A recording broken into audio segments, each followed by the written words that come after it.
La Normandie, elle a tous les ingrédients pour réussir le déploiement de l'hydrogène. Elle a un exécutif régional incarné par Hervé Morin qui est à fond, on va dire, sur l'hydrogène.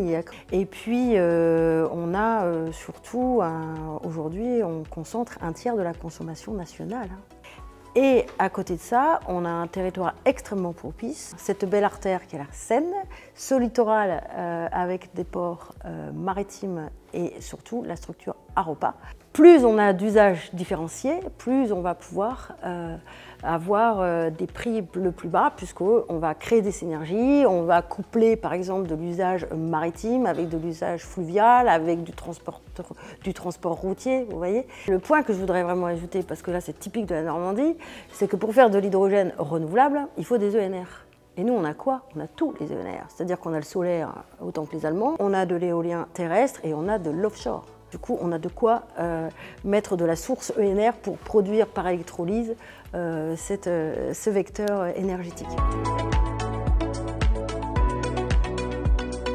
Tout le collectif se mobilise autour de l'hydrogène, à commencer par les collectivités. On a cette chance d'avoir une métropole de Rouen qui tout de suite s'est mise à l'hydrogène, la communauté urbaine du Havre également. On a des grands acteurs industriels qui ont investi en Normandie. L'équipe Normandie, c'est le plus gros électrolyseur qui a été, entre guillemets, validé par Bruno Le Maire il y a moins de 6 mois. Ça veut dire qu'il a beaucoup de chances d'exister, c'est 200 MW, ça veut dire 28 000 tonnes. 28 000 tonnes, c'est 5% de la conso hydrogène, si vous voulez. Donc c'est pas un petit projet. À côté de ça, vous avez de nombreux acteurs qui viennent, qui vont, typiquement Ariane Group par exemple. Et puis vous avez Aropa qui joue un rôle essentiel puisqu'il est aménageur, mais aussi va offrir le service de l'hydrogène et va mettre à disposition tout son complexe pour développer cet hydrogène décarboné.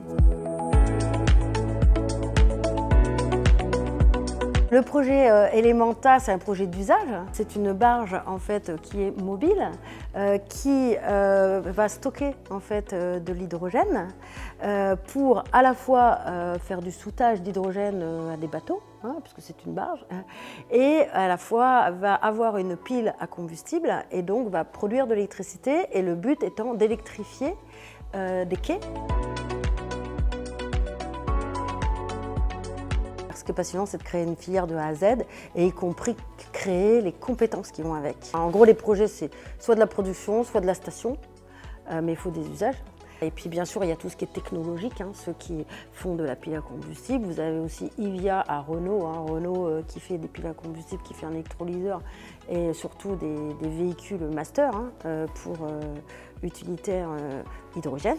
Donc ça, c'est aussi très important. Ça montre l'importance de cet axe Seine, avec Renault qui s'y est mis. Donc on travaille à la fois sur les technologies, donc il y a de l'innovation technologique pour baisser les coûts, et puis vous avez l'accompagnement des projets avec la création des synergies, les mises en relation, c'est ce qu'on fait chez Normandie Énergie et à la délégation. Et du coup, il faut colorer les formations pour les adapter.